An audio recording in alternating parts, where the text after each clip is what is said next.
there, this is Susie back again, and today her main topic is trying to work out how to water your indoor pot plants. And as you know, a lot of us, we hear, we get ideas, we get advice, opinions, right way, wrong way, which way is the right way. So knowing that watering is very important, especially during winter, how much water your plant really needs. To answer that question is really difficult because no one can tell you how often to water. Is it every second day, 3 days, 5 days, 10 days, once a month? It's irrelevant really when it comes to watering your plant. Why? Because as you can see in front of me, I have got various sizes of pots. Bigger, little bit bigger, a size shorter than that, and size to 6 centimeter pots. So they all vary in sizes. Now, while we talk about varying sizes of pots, that is also very relevant to how much water each one of those pots would require. It's as simple as that. So you got to work it out because no one can tell you that. And secondly, no one can tell you what's in this pot. What kind of medium have you used to be able to identify or to tell you how much water your pot plant really needs? So it's one of those questions that is not very easy you can answer, because I could say, oh, I water my pot plants every second day. Oh, hooray. But you know, it may suit your watering system. You know yourself what's gone into the pot as far as the medium is concerned, and you can't tell the next person that's what you do. Because if I followed your guidance, I will totally get my planting or the pot plants all wrong in the watering system. Number one, you need to know exactly what medium have you used. Have you used premium quality soil, or have you just let the plants what they come in? Like for instance over here I've got this particular plant called Calathea oblifolia. You can see that the nursery has really hammered it with peat moss, coconut coir, and also seedling mix, all combined. Well, that's all I can see in it, and it's chokers from here to here. That's what the nursery has used. So for me to be able to work out how much water this particular plant would need, it means that how much moisture is already in this pot or in this plant. As you know, that what nursery uses, especially when they use a lot of peat moss, coconut coir, it's going to retain a lot of moisture. So that's number one.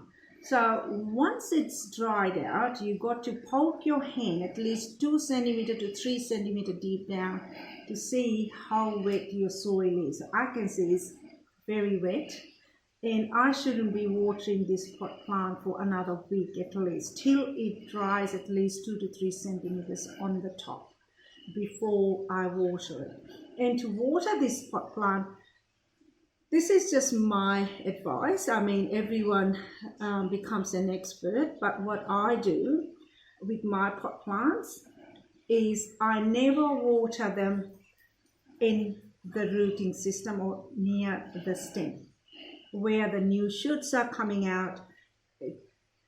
It's not the idealistic place to put water inside right in the middle, because you are going to get two things. Number one, you might get stem rots. Secondly, you might get root rots because it's containing too much water around the rooting system. So when you water calatheas, especially any leafy thing that's soft, tender, gentle, like calatheas and I have got another one that I can talk about at the same time, is our Peperomia red ripple.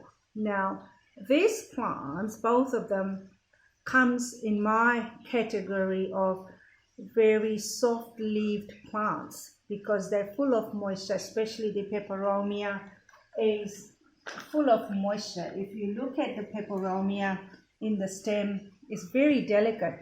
Even if you pinch it with your hands or fingers like that, it will just literally fall off because that's how tender, delicate the stems are, and the leaves are just as delicate. So it is already full of a lot of moisture. So you don't need to water this plant too often. Yet again, you need to know what medium it is in to be able to identify that. Even Peperomias, you don't water in here near the root system. You water it outside, all right around the ring. So maybe it only needs half a cup of water, this size pot. It looks like to be about 10 centimeter pot, and I would give half a cup. And in winter, you got to monitor, absolute monitor how much water you're giving to your calatheas, your peperomias, and any soft leaf plants. Even this Alocasia amazonica, they are also very soft leaf. You know, it's full of moisture in its stem and then comes out. And if you look at the soil, it's actually dry. If you come closer, I'll show you how dry it is. And you would wonder how come hair soil is so dry, because that's how dry I keep it. It's very dry. This is all just dry soil. And it is dry right up to 3 centimeters. And I haven't watered it because it certainly doesn't need it. So you need to work it out yourself, how much water your plant needs. I keep most of those sort of Alocasias, especially even this. So this is another Alocasia lithobashiana, that I keep it fairly dry, but I have actually watered this yesterday, so I wouldn't say it's as dry as that. So this is how I watered.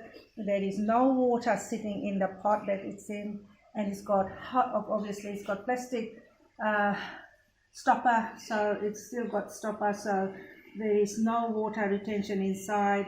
And I've watered it, drained it, and it is now nicely sitting in here without any water at the bottom.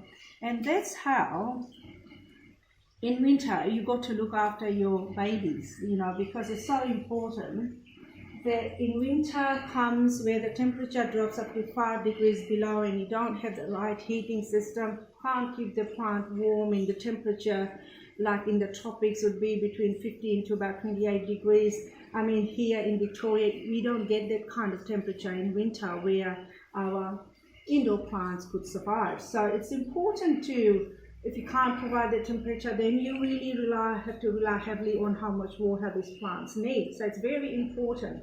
Now, I have got another, like there are some plants, especially here I've got a nice cacti planted in a cacti pot. It has got a hole underneath, and this plant in winter, it'll be lucky to see much water. I might only water it 10 to 15 days, once every 10 to 15 days, because these leaves is full of water. So in winter, most plants go into dormancy anyway, so you will have hardly much growth during the 3 months, July, August, September. Well, September it just starts to warm up, and sometimes September can be just as cold as July weather. So in those 3 months, you need to adjust your watering pattern. And any succulent, same as the Rhipsalis, I call Rhipsalis also a succulent family because they also retain a lot of moisture in their little stems or leaves, whatever you like to call it, and they don't need too much water in winter. And as I said before, they do go into dormancy, and pot size up to 10 centimeter I will be watering about 1/4 cup and trying to water around the pot rather than in the middle, and let all the moisture drop, and do not leave moisture or water sitting in any sources. Having chatted about some of those softer leaf plants, here's another one, quite a soft leaf. This is another Peperomia oblifolia, which is a marble oblifolia, marble pattern type. It's quite a lovely pattern, and the leaves are also even, this is probably the softest one of all Peperomias, but it's obviously in the same family, but the leaves are a little bit, I suppose, a bit firmer. The stem is a bit firmer than this one, so it's not going to just melt away if you water that, but still it needs containment, how much water you give to this Peperomia. Always look at the size of the pot, and then you water according, and never water any pot plants, especially soft tissue or soft leaf plants, in the middle. You water it outside the pot. That's very important.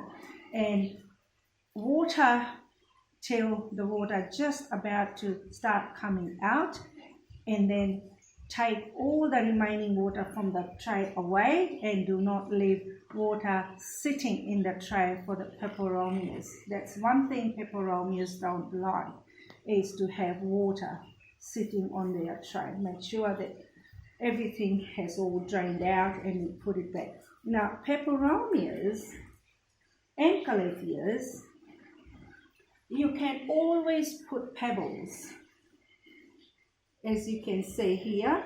So sit your Peperomias or any soft leaf plants, Calatheas, Peperomias, and Alocasias, and you've got philodendrons that are Birkin and other types of philodendrons. You can sit it on it like I have and water it around the rim, and let a little bit of water be on the saucer. It doesn't hurt if you have used pebble. That water that is sitting in the saucer acts as a humidifier, which means that the water then creates into humidity for the plant absorption, because it's important that you also provide that humidity that your plant needs. So you're trying to make it more tropical, where they grow naturally, to provide that natural conditions that most of these indoor plants like to live in.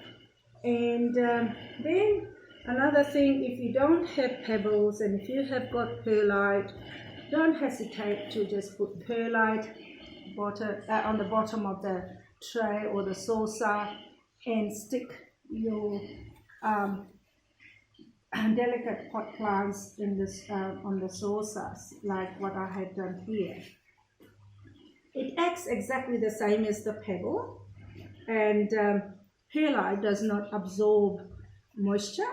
It is a aerator, and it will leave water sitting there, and it will then evaporate and go into evaporation, and that's what the humidity that the plants require comes from the water that's sitting at the bottom. That's very important to have in your plants. Now, watering a lot of us have some sort of fern inside our house, like I do.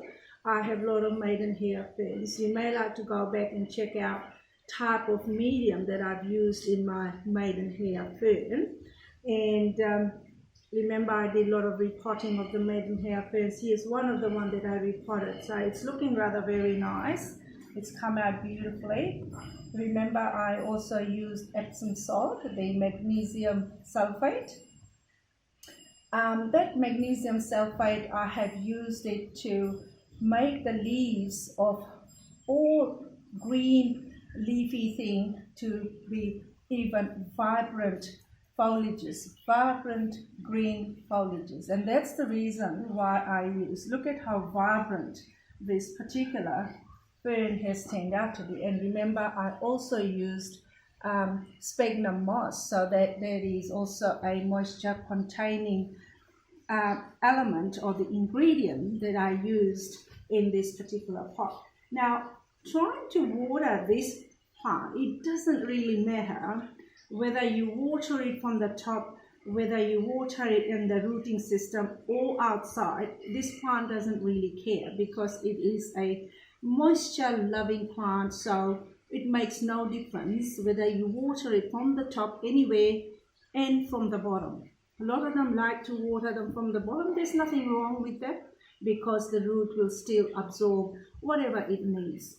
In this case, if you think you can't keep your maidenhair fern alive, always try to use sphagnum moss at the bottom like I have laid it in here, because this will retain a lot of moisture for a length of period. And that's important because if you forget to water your maidenhair fern, you have got at least a lot of moisture retention in this sphagnum moss. You could also use vermiculite because that also serves the same purpose as the perlite. So it depends what kind of pot plants you have, what are the requirements. So go by your instinct, your intuition as how much water, what I need to do, what size is the pot, what's in the pot, what kind of medium am I using, because this will answer a lot of questions in your own head to be able to use the amount of water each pot plant needs. What kind of pot plant is it too? Is it philodendron? Is it fern? Is it calatheas? Is it peperomia? Is it something else, you know? Is it a palm? Is it a strelitzia? They all have different requirements. And then you put it in here, fill up the bottom saucer because you know this plant loves water, so you just fill up the bottom saucer. And if you do use self-watering pots, that's okay too, because ferns don't mind self-watering pots because that's how they absorb it, whatever it needs. And it's the ideal sort of condition that most ferns like. A lot of moisture. And that's how I provide a lot of moisture to my maidenhair ferns, looking luscious, green and beautiful. Now, coming to other odds and ends, like I have got here a Ficus lyrata, fiddle leaf as it's commonly known. Now this plant is a very fickle plant in winter. And here in Victoria, it certainly does not like temperatures below 10 degrees. And inside my house, obviously, the temperature here drops to 5. So I have to be very careful how much water I really provide to this particular plant. And how should I water it? Because a lot of them water it from the top, right in here. If you do that in winter, you are more likely to lose your fiddle leaf. There'll be a lot of leaf browning. The leaves will just yellow off and fall off because there are just a lot of factors it is affecting this particular plant. So first of all, just work out what type of medium it is in. Is it in peat, complete 100% peat moss, or is it in some sort of premium quality potting mix where it has got a lot of wood chips? Is it decayed wood chips? What kind of wood chip is it in? How big are the wood chips, you know? Is it in dust as well? Is it got decayed material with it? So you've got to work it out which one absorbs how much water. So first work out your medium. Secondly, work out how you're going to water this plant, how big is the pot and how much water. And water it around the rim. Never water fiddle leaf in there because it hides near the rooting system. So water it around and never leave water sitting on a tray. There's one thing fiddle leaf does not like is retention of spare or extra moisture. So you have to water right around, go right around it once, and that's all it needs. And put it on a tray, let the excess water drip down. Hopefully you won't have much water, excess water sitting in the saucer. Whatever the excess water is sitting, it will get absorbed by the root, and that should be enough for this plant to survive for another, say, 5 to 6, if not 10 days. So all depends upon the size of the pot, how much you need to water. That's number one. I could say you can give 5 liters of water or 1 liter of water, but depending upon the size of the pot is very important. I've got another Sintinyanthe here. These are also very tropical. That can be very finicky, hard to keep them alive in some places because it's all to do with the temperature, you know. It's very important that the temperature of this plant is maintained around 15 degrees, and if it's not, it will get a lot of browning. The leaf will curl up. I've heard a lot of Facebook groups, members posting their plants saying, oh, my Sintinyanthe is doing this and it's rolled up its leaf, what's wrong with it? There is 2 things, either you are underwatering it or overwatering it. So you need to work it out, touch the soil. If it is overwatering, stop overwatering.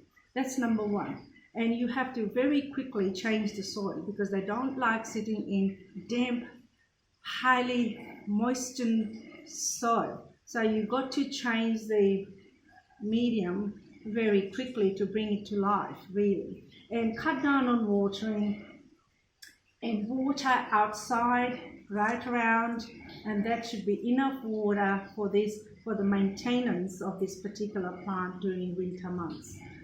So that's how I water my plants in winter. I have to be very careful how much water. I cannot give you specific calculation, combination, how much water I put it. It depends, as I said, I'm emphasizing this, depends upon the size of the pot, depends upon what the medium it's in, depends upon the temperature, how bright, what kind of condition you got the plant in, then water accordingly. Over here, a lot of us have beautiful display pots, you know, and we put plastic pots in our display pots without any holes and things, and we try to put water, sometimes sitting in it and just water it, and the water, actually excess water sits in it, and then we put the plant back. That is really not the way to go with watering your indoor plants, because you are flooding your little plant with water. This is very wet actually, and I'll have to make sure that this pot, plastic pot, is outside this pot. Let it get some dryness.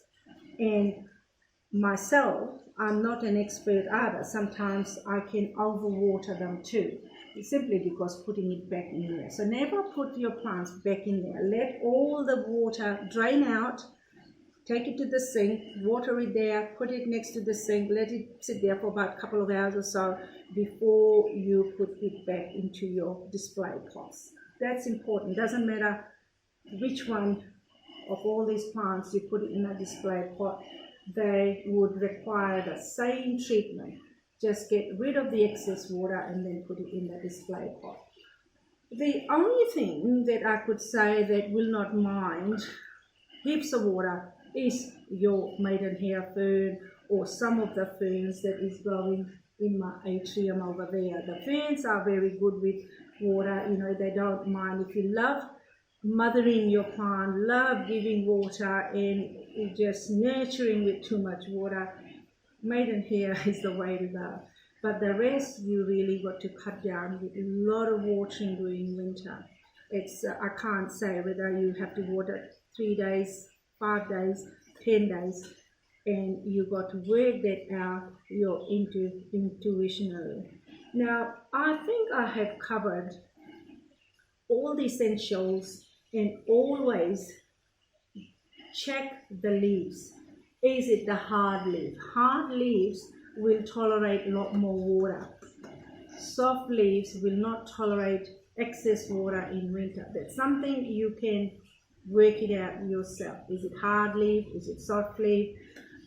Is it in a big pot? What's in the pot? Work it out. Check the moisture of your medium before you start watering your plants. I hope I have helped you in some ways how much, what to do when you bring a pot plant and it's winter and you don't know how much to water. So your intuitionally, like your head should be able to tell you what's right, what's wrong, and work it out in that particular way. Thank you for watching my video. I hope I will make some difference in keeping your plants alive this winter. Take care and goodbye.